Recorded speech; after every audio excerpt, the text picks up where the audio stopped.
مباراة كولر أجرها ولا أمتع ولا أجمل ولا أحسن من كده.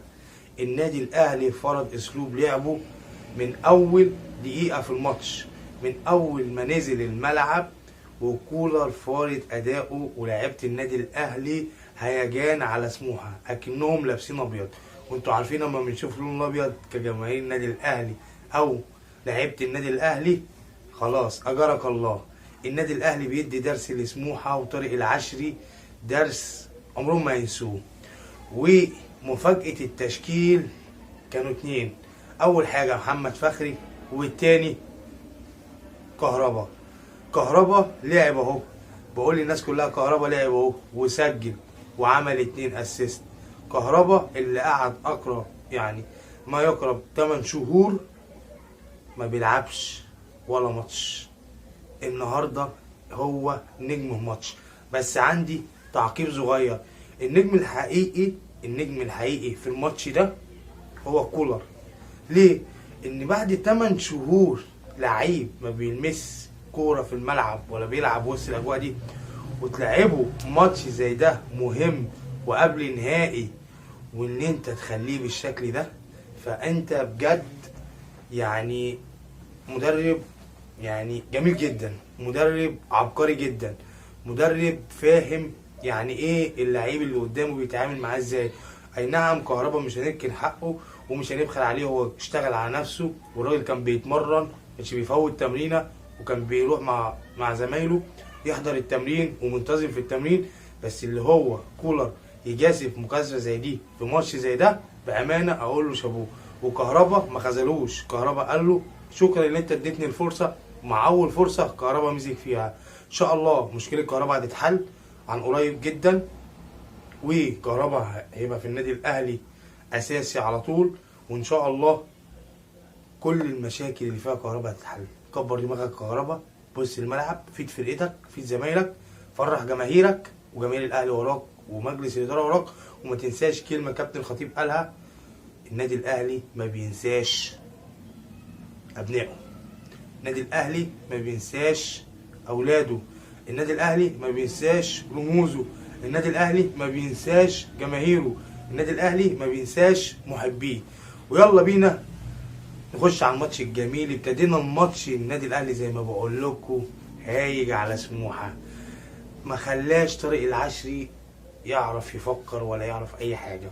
ابتديناها بالهاني سليمان، وقال لك غدا القاك، ادينا لقيناك وطلعناك في اول ربع ساعه. الهاني سليمان فضيحه وكارثه، الهاني سليمان خازوق مصر الاول، الهاني سليمان لا يصلح ان يكون جون. عرفت يا هاني سليمان؟ اما الاهلي يكون فايق ورايق ومعانا كهربا جاي ومتزربن ومش متضايق، هيطلع فيك القديم والجديد. انت يا حته جون مسبسب لي شعرك تقول يا غدا القاك؟ شفت مين اللي لقى مين؟ احنا جبناك في شوال يا اما تتعلم، اما تلعب قدام النادي الاهلي العب، تعرف تلعب ازاي.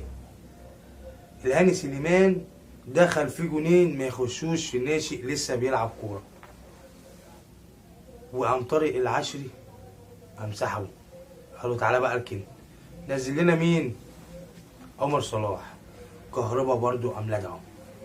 النادي الاهلي النهارده عمل كل حاجه في الكوره عمل كل حاجه في الكوره. وعلى فكره كانت نقطه ضعف النادي الاهلي رامي ربيعه، وانا من اول لما ابتديت في التشكيل يعني الناس اللي هتسمعني وبتسمعني، رامي ربيعه نقطه ضعف كبيره قوي في النادي الاهلي، ودايما بقول عليه من ساعه ما رجع من اصابه، ساعه ما اتصاب ورجع وهو ضعيف جدا، نقطه ضعف باينه.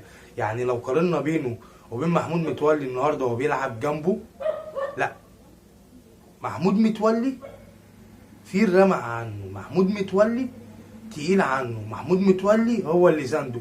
محمود متولي اما بيجي يلعب اي باص لازم الكرة تطلع من رجل لرجل. يعني لو عديتوا الباصات بتاعت محمود متولي من ساعة اما رجع مع كولر، شوف محمود متولي باصاته عاملة ازاي، بيبني الهجمة من تحت، ما بيطفش، ما بيلعبش شغل عشوائي، الضغط بتاعه، شوف فاولاته عاملة ازاي، يعني ما تلاقيش ليه فاولات كتير، ما تلاقيش ليه عليه ضربات جزاء كتير، ما بيترقصش كتير، الكلام ده كله. المهم نخش ايه في الماتش زي ما اقول لكم عشان ما نتوهش من بعضينا. انا من جمال الماتش عمال اتكلم، يعني من حلاوته عمال اتكلم وعمال. لا، النادي الاهلي مفرحني. النادي الاهلي كل مره بكتشف في حاجه جديده مع الراجل ده عارف قيمه اللعيبه اللي معاه، عمل خامه من اللعيبه اللي معاه. وخلي بالكم جماهير الزمالك مرعوبه ولاعيبه الزمالك مرعوبه من يوم 21 اللي هو يوم السبت القادم اللي احنا هندق فيه الزمالك في الاستاد. تمام. النهارده باصات، مثلثات، شوط على المرمى من بره المنطقه من جوه المنطقه، وانتوهات، اوفرات، كل حاجه بتتعمل النهارده. اسيستات، كور عاليه، في جمله محفظها لهم كولر واتعادت كذا مره. الكره الطويله اللي تتلعب في ظهر المدافعين بتاعت اي خصم، وبالذات النهارده يعني تحس دي صوره بالكربون اللي كولر ده اللي هيلعبه قدام نادي الزمالك، ان الكوره هي تتلعب، هي طول الماتش عمال يلعب عليها. تمام. وبشيد بكولر برضو القراءه بتاعته اما اتاكد من النتيجه.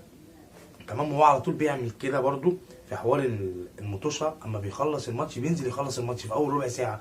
انا هقتل المنافس وبعد كده العب باريحيه، العب امتع الناس اوري الناس امكانيات لعيبتي، امتع الناس في الوانتات اللي بتتعمل، امتع الناس ان انا ماسك الكوره بهمد الخصم اللي قدامي ايا كان الخصم بهمده.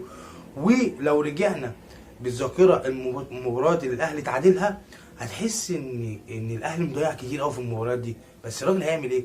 الراجل كان بيطالب ان انا عايز مهاجم سوبر، واول لما جاله كهربا شفنا كلنا كهربا عمل ايه.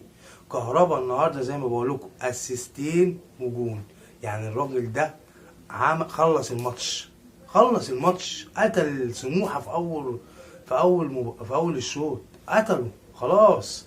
3-0 طالع الشوط الاولاني 3-0. انت كلاعب نفسيتك ومعنويتك بتتدمر، وانا كمدرب تمام اللي انا كسبان وطالع 3-0 الشوط الاولاني بعرف بقى العب ازاي، اعرف اتمتع امزج اهم اكتر بس بطريقه احترافيه، طريقه كرويه جميله، والجمهور ورايا في ظهري، الجمهور بيشجعني. تمام.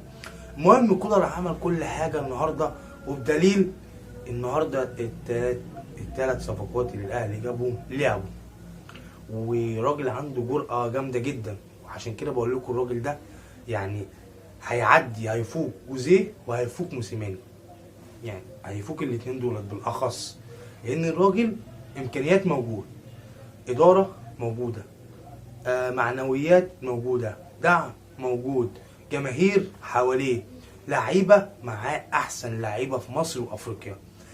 فالراجل ده مش واخد حقه كمان من الاعلام بتاعنا، الاعلام اللي بيطبل الراجل ده مش واخد حقه. الراجل ده يا ريت ياخد حقه زي ما بتدوا للتاني العجوز اللي ماشي بعكازين وعمالين مفخدين فيه وهو فضايحه كتير. تمام. انتوا عرفتوه دلوقتي. والراجل اللي ما خسرش ولا ماتش واي بطوله دخلها مأدي فيها 10/10 وخد سوبر مصري مع النادي الاهلي من الزمالك، والراجل ده ما ياخدش حقه، ده عيب في حقكم، عيب في حقكم يا اعلام يا مصري يا قنوات يا مصريه. الراجل ده لازم تشيدوا بيه، الراجل ده لازم يتشال على الاكتف وعلى كتفنا كلنا. بجد شابوه الكولر والجهاز الفني كله للنادي الاهلي. ويا ريت يا كابتن رامي ربيعه، ده نقطه ضعف كبيره، هرجع اقول نقطه ضعف كبيره في النادي الاهلي. وكنتوا رجاله النهارده سواء اللي منزلش او اللي نزل اي لعيب، عشان مش عايز اذكر اسامي لعيبه بعينها، بجد كنتوا رجاله وعملتوا المطلوب منكم وزياده ومتعتونا وفرحتونا. وبامانه بقول لكم احلى تحيه مني ليكم، وان شاء الله تفرحونا ان شاء الله وتجيبوا كاس مصر وناخده كاس مصر القديم، ونقابل اصحابنا البعده برضو تاني في السوبر المصري وناخده منه تاني. واشوفكم على خير، والسلام عليكم ورحمه الله وبركاته. هتوحشوني جدا.